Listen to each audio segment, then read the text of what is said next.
Hello everyone, it's time for us to go and take a look at the iPhone 14 Plus and see how this particular iPhone holds up in 2024. Now, the first thing I would definitely tell you is that in the middle part of this particular year, there's not anything really crazy going on with this particular device that we didn't see before. The only big thing is that there were some trade-in deals where Apple kind of improved the trade-in deals for some devices, but for the most part, it's a pretty, it's a kind of what you see is what you get kind of device. It's a very, very good performing device for the most part, but I still feel like if you're buying something like the 14 Plus, you were so much better off purchasing something like a 14 Pro Max in the used market or an iPhone 15 Pro Max than buying something like this. So we'll talk about that throughout this whole entire video. If you still want to pick it up, links are down in the description. You can get them from there and you can help support the channel at the exact same time. Now, on the exterior of the 14 Plus, nothing has changed since my beginning review of this thing. It's still basically the same exact thing as you'd probably expect from, since it first came out. You're still maintaining a 6.7-inch Super Retina exterior OLED display, and it is a very good looking panel.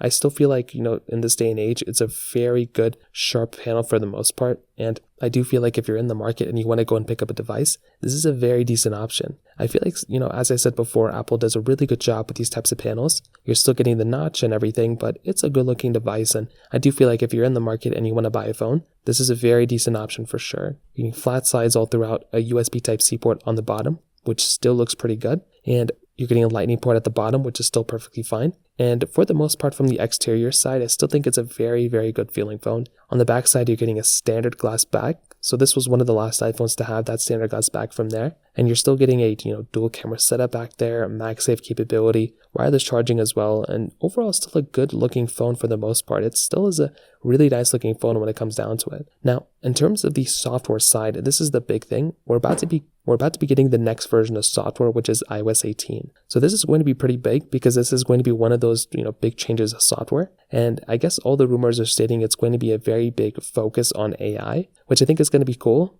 But I really hope this iPhone ends up getting all those AI features. This phone's only like one generation old. There's been some reports that the AI features may only come out for like the, most expensive iPhones now. I really hope that is not the case. And I really hope these iPhones end up getting those particular updates as well. So we'll see what happens. I will keep our eye out for these particular features, but so far, I'm pretty sure this iPhone, for the most part, will probably end up getting these updates. And I think that in and of itself will be a really, really cool thing. But like I mentioned, I will keep you all updated and we'll basically go from there. Now, on top of all of this, another very big thing is the performance. The performance of this iPhone is still holding up very well, and even against phones that came out this year, like the Samsung Galaxy S24, S24 Plus, S24 Ultra, this iPhone, even the Pixel 8a, the OnePlus 12, this iPhone does a really good job from the performance perspective, and it does a really good job at basically everything I've thrown at it. I feel like a phone like the Samsung Galaxy S24 is a very good performing device, but the iPhone 14 Plus, for the it being almost 2 years old, is still holding up very well. iPhones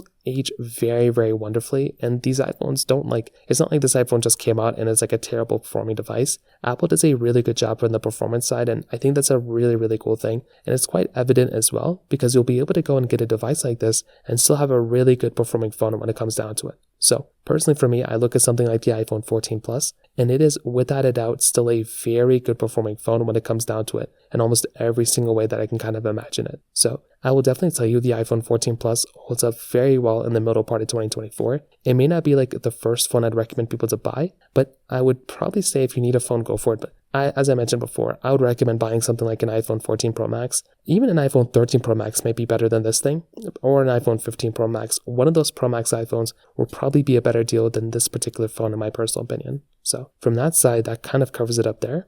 If you have any other thoughts or questions, let me know in the comment section below. Hit the like button, that would mean so much, but definitely hit that subscribe button. More importantly than everything else, I love every single one of you guys. Hopefully I'll catch you guys in the next video. Peace out till then.